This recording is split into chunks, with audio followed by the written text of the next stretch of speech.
अस्सलामुअलैकुम नाजरीन हजरात, चैनल को अभी सब्सक्राइब नहीं किया है तो चैनल को सब्सक्राइब कर लीजिए। साथ में बेल आइकन ज़रूर दबा दीजिए ताकि आने वाली वीडियो की नोटिफिकेशन आपको मिलती रहे। हमारे मसले हल क्यों नहीं हो रहे? नमाजें भी बहुत पढ़ी जाती हैं, वज़ाइफ भी बहुत किए जाते हैं, लेकिन एक इंच भी मुसलमान का कद ऊपर उठता हुआ दिखाई नहीं देता। वजह क्या है? तो हमने न अल्लाह के फरमान को समझा, न अल्लाह के रसूल सल्लल्लाहु अलैहि वसल्लम के फरमान को समझा, और न उसकी तरफ कभी हमने तवज्जो दी। आकाए करीम सल्लल्लाहु अलैहि वसल्लम ने अपने इरशादात की रोशनी के अंदर कौन सी चीज हमें बुलंद कर सकती है उसकी निशानदेही फरमाई।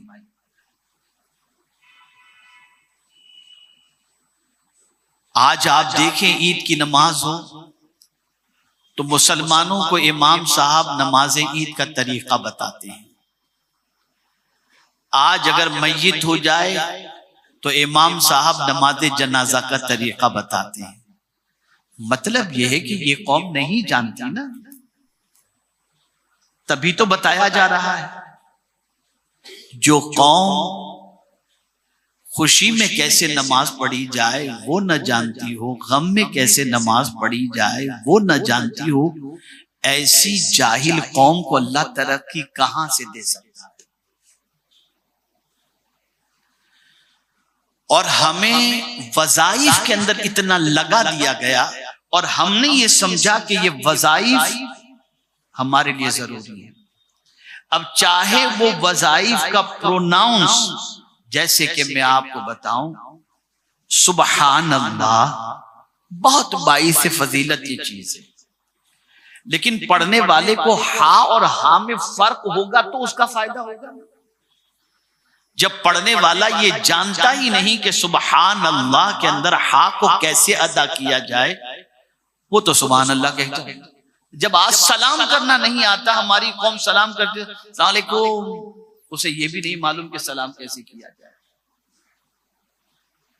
तो आप मुझे बताइए फायदा मिलेगा कैसे? इसी को मुझे आज समझाना है।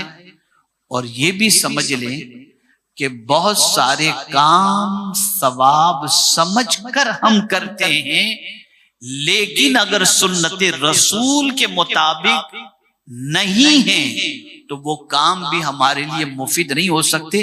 एक हदीस की रोशनी में समझाता हूँ। उलमाए ज़वील एहतराम तशरीफ फरमाए, माशाअल्लाह मौलाना शमसुद्दीन साहब क़िबला तशरीफ फरमाए और सब तशरीफ फरमाए।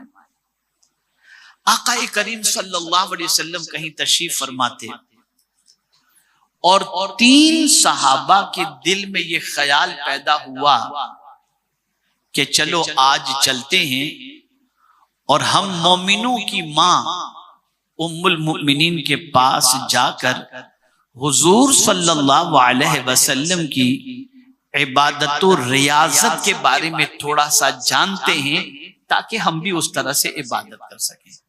तीनों पहुंचे। पूछा गया कि आकाए करीम सल्लल्लाहु अलैहि वसल्लम के दिनों रात के मामूलात क्या हैं? तो उम्मुल मुमिनीन ने आने वालों से फरमाया कि सरकार सल्लल्लाहु अलैहि वसल्लम खाते भी हैं, नमाज भी पढ़ते हैं, आराम भी करते हैं, बीवी बच्चों के हुकूक भी अदा करते हैं। जब ये सारी तफसीलात उम्मुल मुमिनीन ने बता दी तो उन तीनों के दरमियान गुफ्तगू शुरू हुई। और गुफ्तगू ये थी, सरकार सल्लल्लाहु अलैहि वसल्लम तो अल्लाह के आखिरी नबी, अल्लाह के महबूब हैं, लेकिन हमारा हाल तो वैसा नहीं है, तो हम किस तरह से जिंदगी काटें? तो एक ने कहा, आज के बाद मैं कभी रोजा नहीं छोड़ूंगा, मुस्तकिल हर रोजाना रोजे से रहूंगा। दूसरे ने कहा, मैं अपनी बीवी से कभी करीब नहीं होऊंगा। और तीसरे ने कहा, मैं कभी नमाज नहीं छोड़ूंगा, कसरत से नमाज पढ़ता रहूंगा। इतने में मेरे आका सल्लल्लाहु अलैहि वसल्लम तशरीफ लाए और सरकार ने फरमाया, तुम तीनों क्या बात कर रहे थे? अब मैं आपसे सवाल पूछता हूं, क्या रोजा रखना गुनाह है? क्या नमाज पढ़ना गुनाह है? नहीं है ना गुनाह। लेकिन सरकार सल्लल्लाहु अलैहि वसल्लम इरशाद फरमाते, तुम लोग आपस में क्या बात कर रहे थे? उन्होंने जब बताया कि हम ये बात कर रहे थे, तो मेरे आका सल्लल्लाहु अलैहि वसल्लम ने फरमाया, सुनो, मैं सोता भी हूं, मैं आराम भी करता हूं, मैं हक़्क़े ज़ौजियत अदा भी करता हूं, मैं खाता भी हूं, मैं पीता भी हूं, मैं नमाज भी पढ़ता हूं, और सुन लो, ये है मेरा तरीका, जिसने इस तरीके को छोड़ा वो मेरा है ही नहीं। तो बज़ाहिर तो ये इबादत नजर आती है, लेकिन हुजूर सल्लल्लाहु अलैहि वसल्लम के तरीके के खिलाफ होने की वजह से उस मकाम तक वो इबादत उसे नहीं पहुंचा सकती जिसका खुमार या जिसकी सोच उसके दिलो दिमाग के अंदर है। अब मैं आपको बताऊं, क्या आपके लिए बैठ के तस्बीह घुमाना जरूरी है? क्या आपके लिए परमानेंट रोजा रखना जरूरी है? नहीं। क्या आपके लिए अल्लाह की राह में जान देना जरूरी है? गलती कहां हुई उसे समझो। जो जरूरी था उसे गैर जरूरी समझा गया,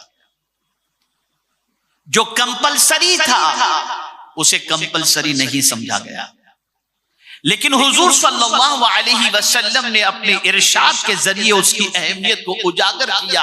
आक़ाए करीम सल्लल्लाहु अलैहि वसल्लम इरशाद फरमाते, मन खरज फी तलबिल इल्म, जो इल्म की तलब में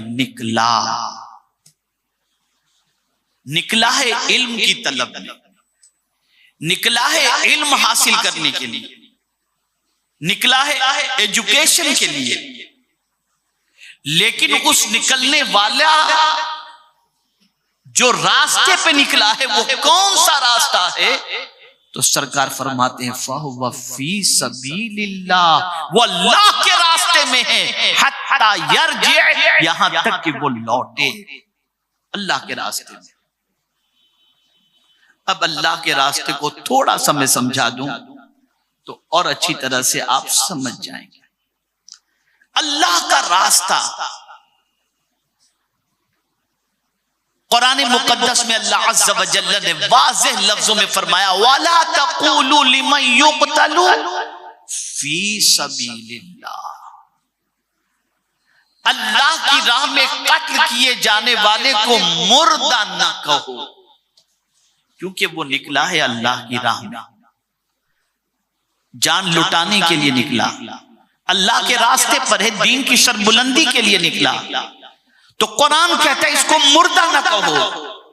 एक शहीद के जिस्म के चिथड़े चिथड़े हो जाते हैं, पूरे जिस्म के आज़ा को खत्म कर दिया जाता है, कभी कभी तो मुसला कर दिया जाता है, नाक कान हाथ सब ये काट के अलग कर दिया जाता है। आप मुझे बताओ उस शहीद का कितना ऊंचा मकाम होगा जिसने अपने रब की रजा की खातिर अल्लाह की राह के अंदर जान कुर्बान कर दिया। लेकिन जब मैं हजरत अब्दुल्ला इब्न मसूद का कौल पढ़ता हूं तो रोंगटे खड़े हो जाते हैं। हजरत अब्दुल्ला इब्न मसूद रदियल्लाहु ताला अन्हु, जो जलीलुल कद्र सहाबी, अगर मैं ये कहूं तो गलत न होगा कि इल्म उन पर नाज करता था, ऐसे जलीलुल कद्र सहाबी। वो हजरत अब्दुल्ला इब्न मसूद रदियल्लाहु ताला अन्हु फरमाते हैं कि कल बरोज़े क़यामत, आप समझिएगा, अल्लाह की राह में जान देना इससे बढ़कर के क्या चीज होगी? सब कुछ तो लुटा दिया उसने, जिंदगी लुटा दी अल्लाह की राह में, इतनी बड़ी कुर्बानी उसने पेश की। ये नहीं कि तस्बीह और तहलील लेकर के बैठ गया था, जान कुर्बान कर दी। लेकिन हजरत अब्दुल्ला इब्न मसूद रदियल्लाहु ताला अन्हु इरशाद फरमाते हैं कि कल बरोज़े क़यामत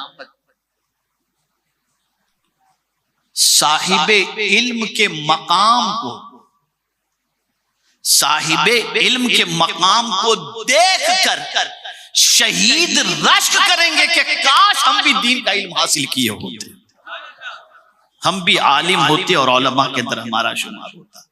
और हजरत हसन बसरी अलैहि रहमत व रिज़वान ने तो कमाल कर दिया, इरशाद फरमाते हैं कि कल बरोज़े क़यामत मीज़ान पर शहीद के लहू को रखा जाएगा और दूसरे पलड़े में उलमा के कलम की सियाही को रखा जाएगा। तो हजरत हसन बसरी फरमाते हैं उलमा के कलम की सियाही शहीद के खून पर भारी पड़ जाएगी। ये है इल्म।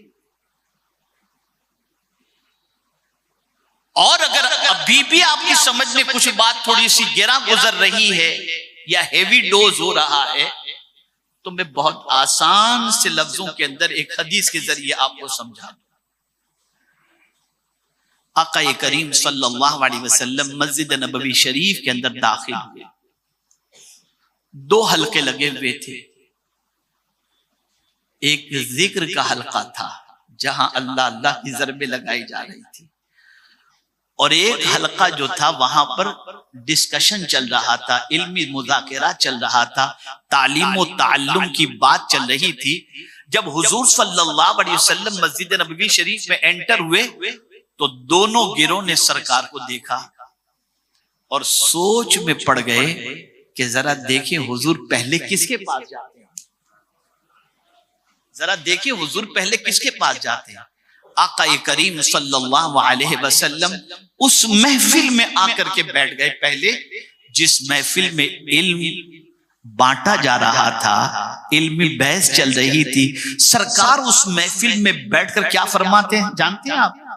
जिक्र की महफिल के बारे में फरमाते हैं वो महफिल भी अच्छी है लेकिन उससे ये महफिल बहुत अच्छी है। हुजूर ने पता बता दिया, अगर मुझे तलाश करना हो तो इल्म की महफिलों में तलाश करो।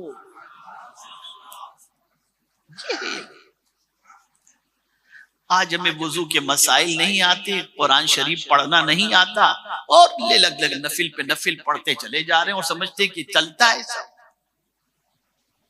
नहीं चलता। अगर नफिल नमाज की कसरत की बजाय आप तजवीद के साथ कुरान सीख रहे हैं, आप अगर औरादो वज़ाइफ की बजाय अकीदा सीख रहे हैं और उसमें जो वक्त गुजार रहे हैं, अगर उसकी फजीलत में आपके सामने पेश करूं तो आपकी अक्ल दंग रह जाएगी। आका करीम सल्लल्लाहु अलैहि वसल्लम इरशाद फरमाते हैं, इल्म की एक बात सीख करके सोना पूरी रात इबादत करने से बेहतर है। कोई शौक नहीं। ये नमाजें जो बेअसर हो गई, रोजे जो बेअसर हो गए, उसकी वजह यह है कि हमें कुछ आता ही नहीं, बस खड़े हो जाते पीछे इस इमाम के अंदर, खत्म। न तहियात याद है, न दुरूद इब्राहिम याद है, न दुआए कुनूत याद है, न दुआए नमाज़े जनाजा याद है, न सना सही तौर पर प्रोनाउंस के साथ पढ़ सकते हैं, न सूरह फातिहा पढ़ सकते हैं, कुछ भी नहीं। बस हम लगे हैं अपने हिसाब से, हमको ये अच्छा लगता है हम कर।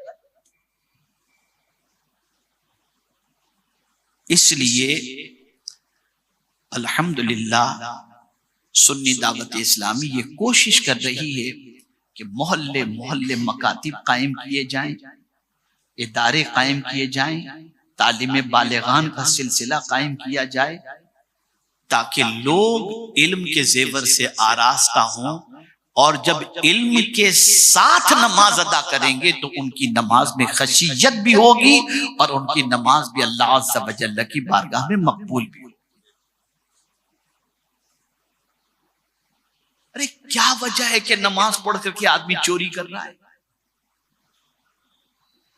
बहुत सारे लोग तो ऐसे हैं जो सफ़े अव्वल के पाबंद होते हैं, इल्ला माशाल्लाह, सबकी बात नहीं कर रहा, लेकिन आप जब उनके बारे में पूछेंगे तो पता चलेगा उसका फलां का इतना टोपा कर लिया।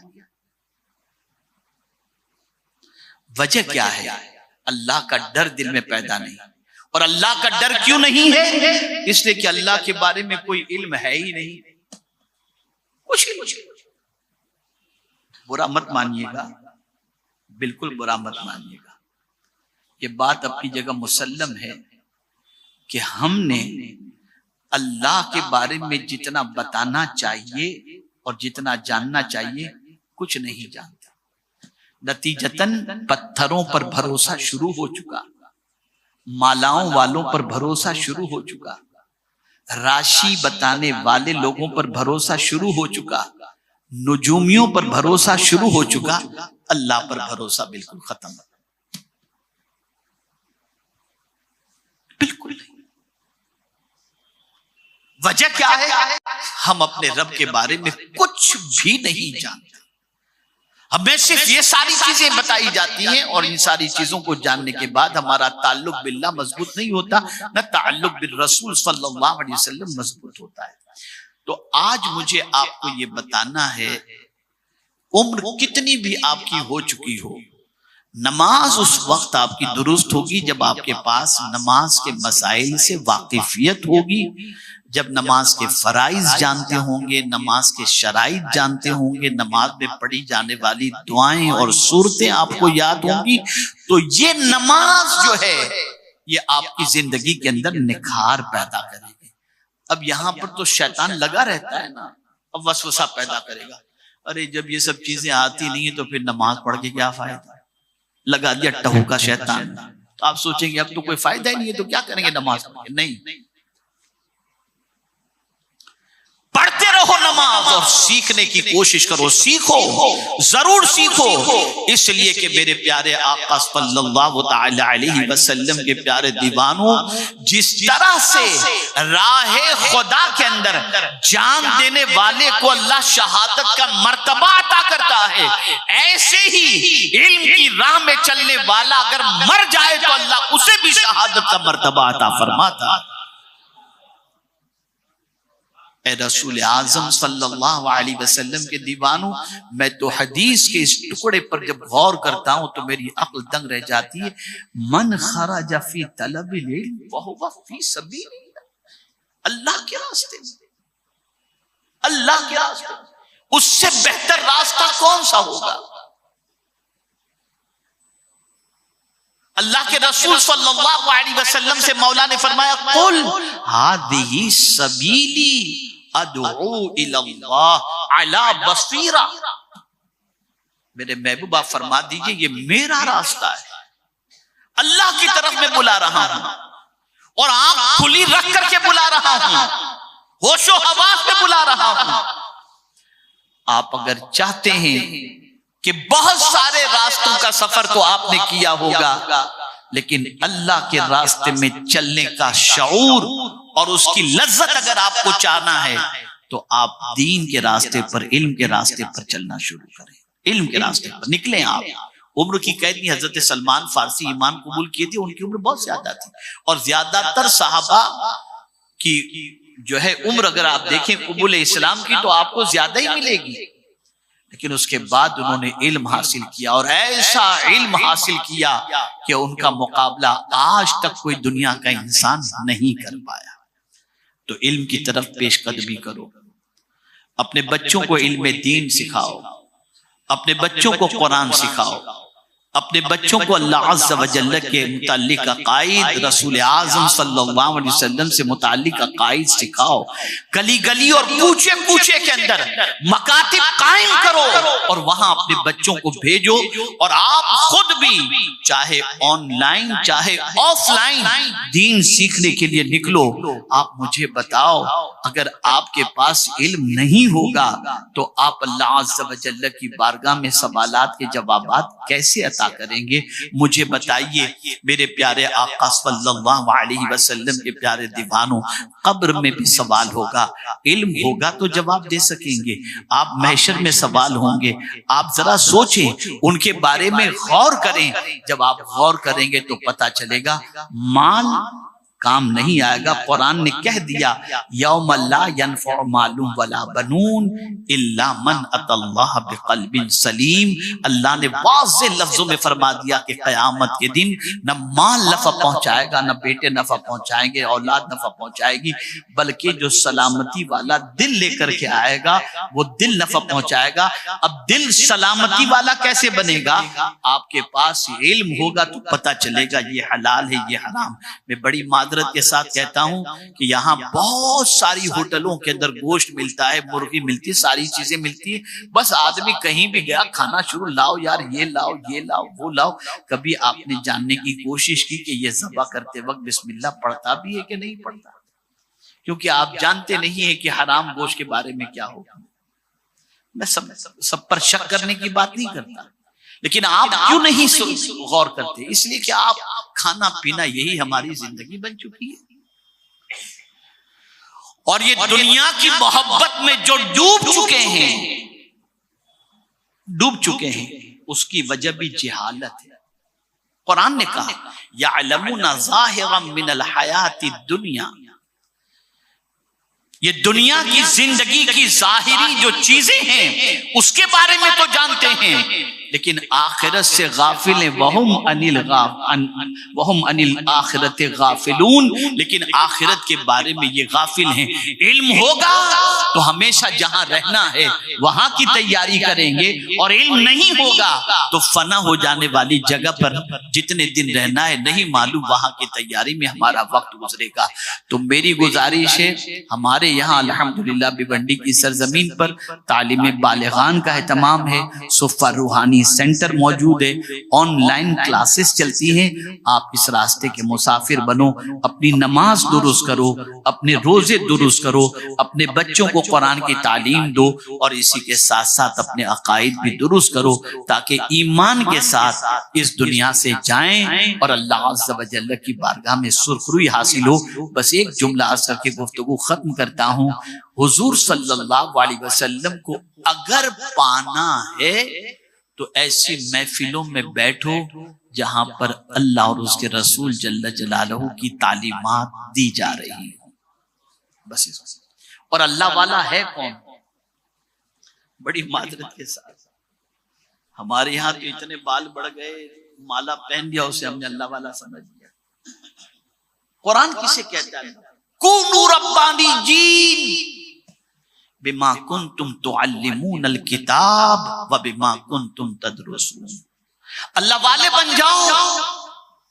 अल्लाह वाले कौन? जो किताब की तालीम देते हैं, जो दर्स देते हैं, वो अल्लाह वाले हैं। कुरान ने उसे अल्लाह वाला कहा। बेहतर कौन है? तो कुरान ने, सरकार ने फरमाया सल्लल्लाहु अलैहि वसल्लम, खैरुकुम मन तअल्लमल कुरान व अल्लमा, तुम में बेहतर वो है जो कुरान सीखे और कुरान सिखाए। और आज मुआशरे में इस सीखने सिखाने वालों को घटिया समझा गया, इनकी कोई वैल्यू नहीं। मुफ्ती साहब आ जाए और उनके साथ कोई बैरिस्टर आ जाए, आइए बैरिस्टर साहब तशरीफ रखिए, ठीक है, आप उनकी इज्जत करें, कोई मुजायके की बात नहीं, लेकिन मुफ्ती साहब का मकाम अलग है। जिसके पास अल्लाह और उसके रसूल की किताब का इल्म हो उसका मकाम जुदा है। मेरे प्यारे आका सल्लल्लाहु अलैहि वसल्लम के प्यारे दीवानों, गफलत की चादर फेंको और इल्म की तरफ आ जाओ, इल्म की तरफ पेशकदमी करो। और ये बात सुन लेना, जो इल्म हासिल करने में शर्माता है वो शर का शिकार हो जाता है। जो इल्म हासिल करने में शर्माता है वो शर का शिकार हो जाता है, और जो इल्म हासिल करने के अंदर मेहनत करता है वो जन्नत का हकदार बन जाएगा। बस एक आखिरी बात, मुझे एक हदीस याद एक वाकया याद आ गया तो अर्ज कर दूं। शैतान की महफिल जमी हुई थी, चेले सब अपना अपना काम बता रहे थे, आज हमने ये किया, आज हमने ये किया, आज हमने ये किया। किसी ने कहा मैंने फलां नौजवान को जिना में लगा दिया, किसी ने कहा मैंने मियां बीवी में तलाक करा दी, किसी ने कहा मैंने शराब पिला दी। सब अपने अपने काम बताते गए, शैतान ने सबको बिठा दिया, सुनता गया बिठाता गया। एक खड़ा होता है और उसने कहा एक बच्चा इल्म हासिल करने के लिए जा रहा था, मैंने उसके दिल में वसवसा पैदा किया और उसे इल्म हासिल करने से रोक लिया। शैतान अपने तख्त से उतरा और उसे गले लगा। तो सारे चेलों को हैरत हुई कि यार हमने जिना करवा दिया, तलाक दिलवा दी, ये सारे काम किए, लेकिन हमें गले नहीं लगाया, इसको गले लगा लिया। पूछ लिया कि सरदार ये तो बताइए, आखिर पढ़ने जाने वाले बच्चे को रोकने से आपने इसको गले में लगा लिया, गले लगा लिया। कहा आओ मेरे साथ, गौर से सुनिए, आओ मेरे साथ। लेकर चला। फजर की नमाज का वक्त था। एक इबादत गुजार बंदा वो मस्जिद की तरफ दौड़ रहा था, जल्दी जल्दी जा रहा था कि मेरी जमात मिस न हो जाए, लेकिन जाहिल था। शैतान ने रोका, कहा आप बड़े इबादत गुजार हैं, लेकिन एक मसला मैं आपको देखकर सोच रहा हूं कि आपसे पूछ लूं। ये सुई है, इसमें एक सुराख है, क्या इस सुराख के अंदर से ऊंट जा सकता है अगर अल्लाह चाहे तो? कैसी बात कर रहा है, समझ में नहीं आता। इतने से सुराख से क्या ऊंट अल्लाह निकाल देगा? अच्छा, माफ कीजिएगा, मैंने आपका टाइम लिया, आप जाइए नमाज के लिए। फौरन चेलों से कहा, मैंने इसका ईमान छीन लिया, मैंने इसका ईमान छीन लिया। एक आलिम साहब मस्जिद की तरफ जा रहे थे, शैतान ने रोका, कहा मौलाना एक मसला फरमाइए। कहा ये जो है सुई, इसका सुराख है, क्या अल्लाह इसमें से ऊंट को निकाल सकता है? कहा सुन, ऊंट तो क्या, अगर वो चाहे तो सारी कायनात को निकाल सकता है। जैसे ही आलिम ने ये जवाब दिया, शैतान चला गया और चेलों को कहा, देखो खुद भी ईमान की हिफाजत किए और दूसरों को भी ये ईमान की हिफाजत करना सिखाएंगे। जाहिल के पास इल्म नहीं था, सिर्फ इबादत थी, हमने उसका ईमान छीन लिया। ये है इल्म। मैं आपको पूरे यकीन के साथ कहता हूं, आप नफिल नमाज मत पढ़ो, लेकिन न पढ़ो से मुराद ये कि इल्म हासिल करने में वक्त गुजारो। जो वक्त नफिल नमाज पढ़ने के अंदर गुजरता है, वो वक्त आप इल्म हासिल करने में गुजारो। मैं आपको यकीन के साथ कहता हूं, अल्लाह आपके दिल पर सुकून नाजिल करेगा और साथ ही साथ अल्लाह अज़्ज़ व जल दोनों जहां की खुशियां भी आपको नसीब फरमाएगा। छोड़ दो गुनाह की चीजों को पढ़ना, छोड़ दो गलत लिटरेचर देखना, छोड़ दो अपनी रातों को जाय करना। अपने ड्राइंग रूम के अंदर, अपने बेडरूम के अंदर दीनी किताबें रखो, एजुकेशन की किताबें रखो, ताकि इल्म हासिल करके सोया करो। अल्लाह ताला आका करीम सल्लल्लाहु अलैहि वसल्लम के सदक़ तुफैल हमारे वो रफ़क़ा जिन्होंने आज की बज़्म एक मकतब के इफ्तिताह की खुशी के अंदर रखी, अल्लाह ताला उनको दोनों जहां की भलाइयां नसीब फरमाए।